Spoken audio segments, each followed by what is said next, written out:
en la zona. Y en otro tema, el margen de venta, el margen de ganancia de las medicinas en nuestro país, en algunos casos puede llegar al 75% más si se le compara con otras naciones. El Ministerio de Economía dice que busca ponerle freno a los altos precios.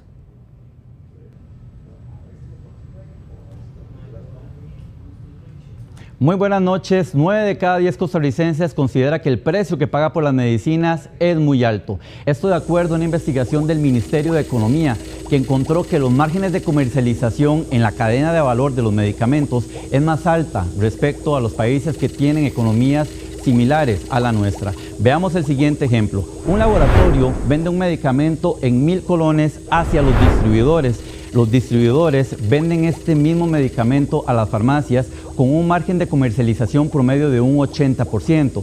Esto quiere decir que aquella medicina que costaba 1.000 colones ahora cuesta 1.800 colones. Pero el asunto no queda ahí porque las farmacias también tienen márgenes de comercialización que rondan un 60%. Es decir, esta medicina ahora cuesta 2.900 colones. Entre el precio del laboratorio y el precio que pagan los pacientes, vemos una diferencia cercana a 1.900 colones solo en este caso. Es por eso que el Ministerio de Economía y Comercio busca regular los márgenes de comercialización a través de un decreto. Puede ser unos 20, 15 tal vez, depende de lo que uno va a ocupar. Muchos pacientes ya tienen un presupuesto reservado para las medicinas. ¿Por qué no sacarlas con la caja? Porque hay veces duran tanto. 9 de cada 10 costarricenses consultados por el Ministerio de Economía perciben que el precio de los medicamentos es alto. Hay medicamentos que siento que se pasan, o sea, se aprovechan. Un nuevo estudio del MEIC revela que los precios de las medicinas en Costa Rica están por encima de otros países. ¿Pero qué encarece estos productos? Veamos la cadena de valor del mercado. Las medicinas salen de los laboratorios hacia las droguerías, las cuales las distribuyen a las farmacias y estas a los pacientes. Una aproximación del estudio halló que los márgenes de comercialización entre laboratorios y droguerías es de un 80% en promedio en Costa Rica, mientras que en países con economías similares es de un 5%.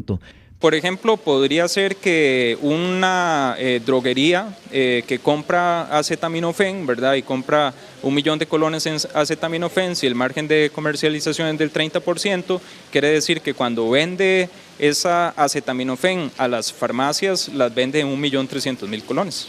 También hay fuertes diferencias entre el precio que obtienen las farmacias y el que paga el consumidor. En Costa Rica el margen promedio ronda un 60%, mientras que en el resto de países un 30%. Pero, ¿qué es el margen de comercialización? El margen de comercialización, además de la ganancia de la empresa, incluye otra serie de componentes, como por ejemplo el pago de algunos impuestos territoriales, por decir algo, pero también tiene que cubrirse las cargas sociales de los empleados. Con el fin de reducir el precio de las medicinas, el MEIC sacó a consulta pública una propuesta de decreto para establecer márgenes máximos de comercialización en todas las medicinas, tanto en el mercado mayorista como en el minorista. Esta sería la primera vez en 22 años que se regulan los márgenes. El Colegio de Farmacéuticos presentó varias inquietudes. Tenemos un riesgo grande, que más bien con establecer márgenes fijos, usted pueda tener más bien un incremento en el precio de los medicamentos. Porque puede ser que usted encuentre algunos márgenes un poquito más altos que el resto del mercado o inclusive a nivel internacional. Pero también tiene que entender que esos márgenes altos a veces subsidian márgenes bajos en terapias crónicas. Los márgenes máximos serían diferentes por categoría. Por ejemplo, un tratamiento contra la tos y el resfriado tendría un margen máximo de un 16% en las droguerías y de un 36% en las farmacias, mientras que los analgésicos de hasta un 17% en las droguerías y de un 36% en las farmacias. Pues hay cierta concentración de mercado, principalmente a nivel de distribución, y eso pues también afecta un poco lo que se refiere a la parte de competencia para poder nosotros como farmacias comprar medicamentos a diferentes distribuidores. La consulta pública ya finalizó y ahora el Ministerio de Economía analizará los criterios para hacer los ajustes necesarios. Este es un tema de suma importancia para las familias, ya que de acuerdo a una investigación reciente de la Universidad de Costa Rica, la mitad de hogares costarricenses gastan promedio entre 100.000 y 500.000 colones al año en consultorios privados de medicina. Muy buenas noches.